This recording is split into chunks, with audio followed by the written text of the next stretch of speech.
things that I think is so important for us to understand is, first of all, how we begin.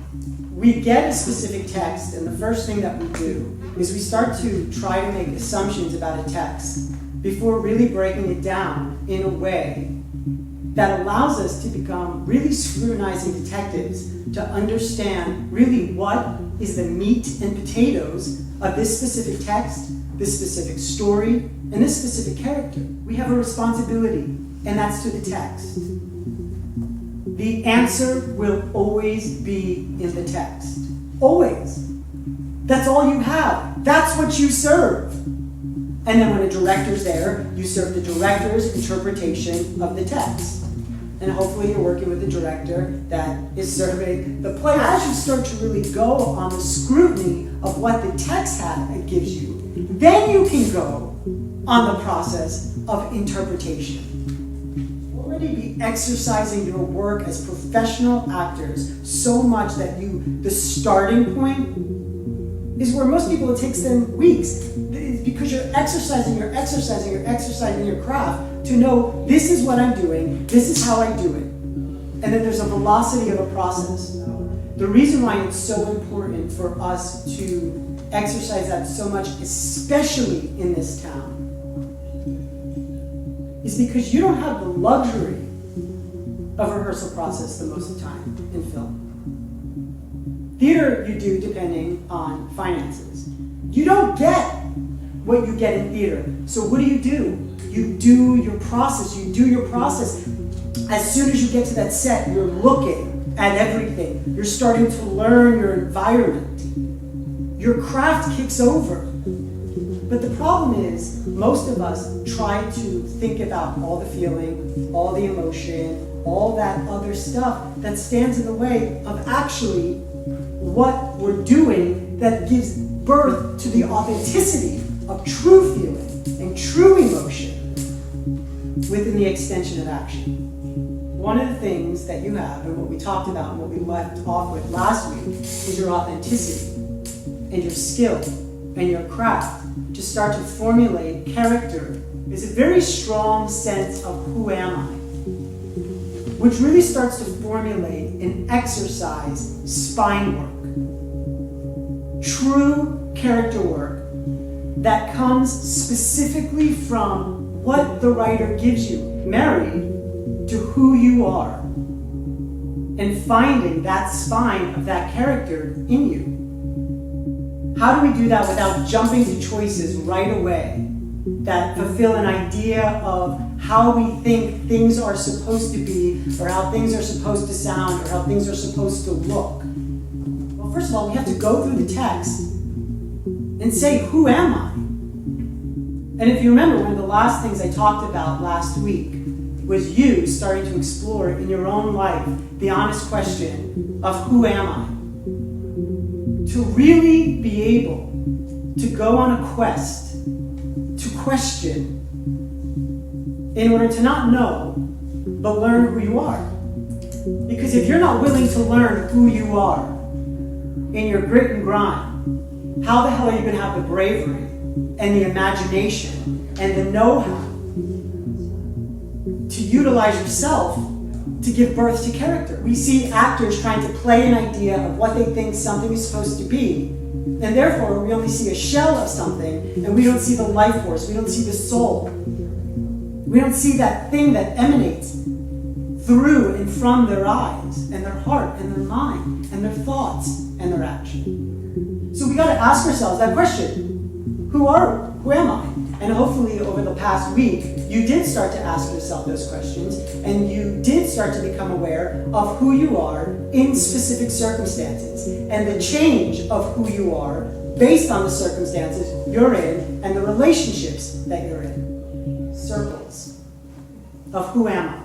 Every single body has a who am I based on the circumstances and the relationships they're in. We have the first circle, the grandest circle, and that's the who am I within the vast world of society. Who we want to be and who we want others to think we are. A lot of times that creates conformity, a lot of times that creates actions and things that we do in order to appear a certain way so the world sees us in a very specific way.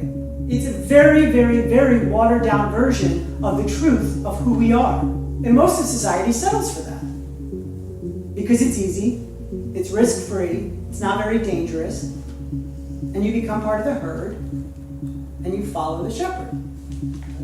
So that big circle of who am I is just really about how you live and how you function in the grandiosity of normal, everyday of society.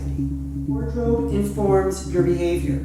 It informs your stature. It informs how you hold yourself. It also reveals who we are. What we wear is an extension of what's going on internally. Then we have the next circle. And the next circle is a little bit more intimate based on the relationships we're in. Either friends or friends of friends or acquaintances, where we may reveal just a little bit more about ourselves that's just a little bit messier, that's a little bit less conformed, that's a little bit less of an idea, a little bit less of a dress rehearsal of who I am. And then how we live and how we function around that circle of relationships, that formed intimacy. Then we have a next circle, and that's a closer circle. That's a very, very intimate circle. That's a circle that has less boundaries. That's a circle that has less conformity. That's a circle that allows for more messiness, a circle that allows for more truth, a circle that allows for more heart of heart that lives within you. And those are usually best friends, lovers, if you have close relationships with your parents or your siblings or really, really close, best, intimate friends, there's a little more vulnerability that gets revealed. There's a little bit more of the inner truth that gets offered and shared and lived within that circle. And then we have the last circle. And that's the circle that has every single secret that no one will ever know. And that's you.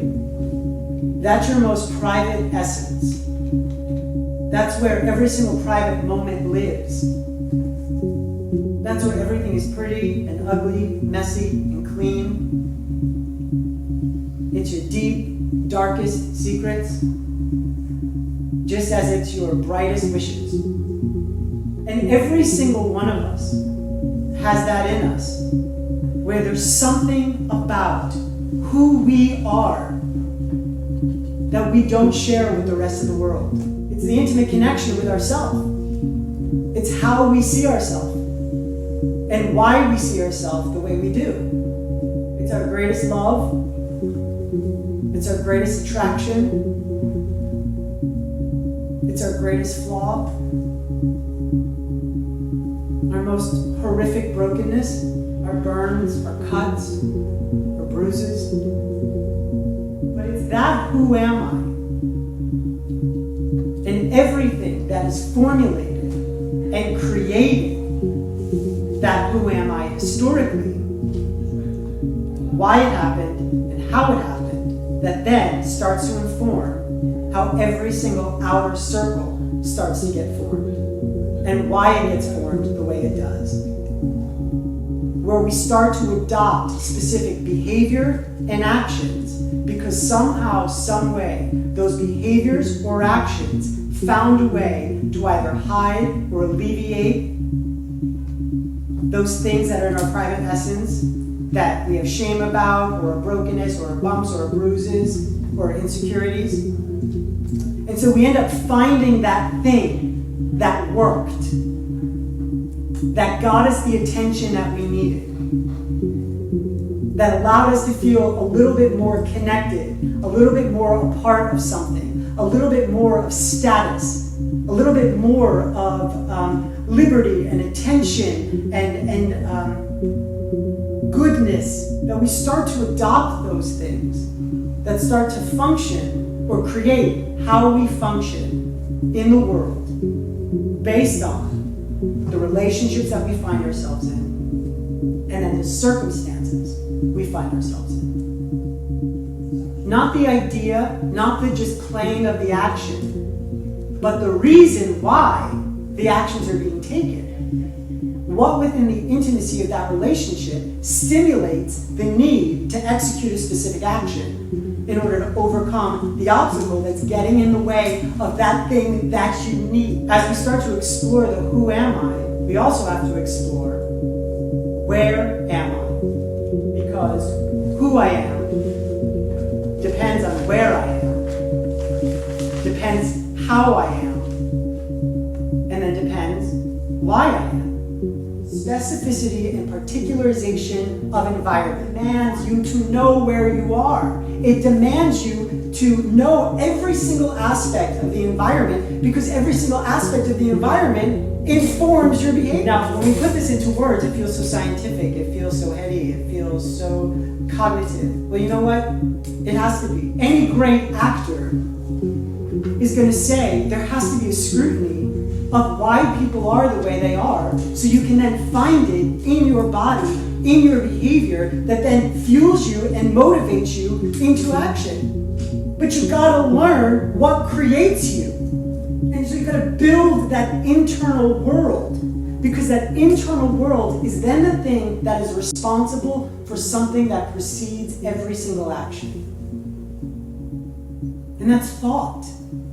Most of the time, actors are thinking in the space of, is this good? Is this right? Is this correct? Am I bad? Oh my God, I'm nervous. It's those thoughts that are telling you something's missing. You've got to go on the journey of building the world that creates 100% faith, not belief, because again, like I said last week, if you strive for belief in the circumstances, you're striving for a result.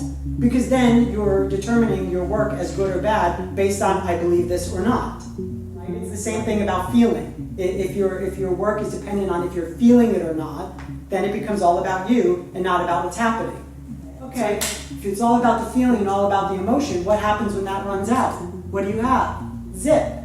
You got nothing. You've got to build all the internal world so it's constantly producing thought, and that thought marries to action, and that thought is stimulated by what you are listening to and what you are receiving. That then gives birth to further thought, which then stimulates the need to create and take action in order to get what you want to overcome a specific obstacle.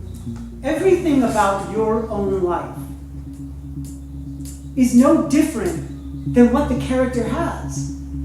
And when we forget that, when we forget the way we are, and we just lose our humanity and then approach character as just these words on a page, we disrespect the art form of giving birth to a life that has had years of history that formulated who that person is and why that person is the way they are.